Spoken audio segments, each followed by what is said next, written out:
東方報業集團前日獨家揭發，民主黨主席何俊仁一直向立法會漏報持有九龍城太子道東方花園豪宅單位連車位。之前聲稱已經喺物業除名嘅何俊仁，星期一出席民主黨記者會，回應我哋嘅報道時，又改口承認物業喺99年轉名，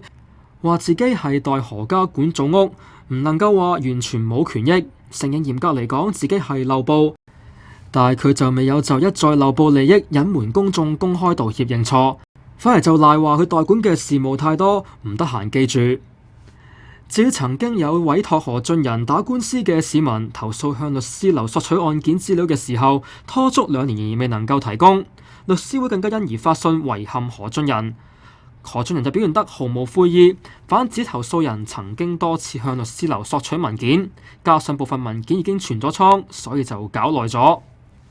城大專業進修學院學術統籌宋立功就表示，何俊仁身為立會議員同埋民主黨主席，理應對名下嘅資產同立會申報要求有充分嘅理解，冇理由接連漏報，揭之不盡。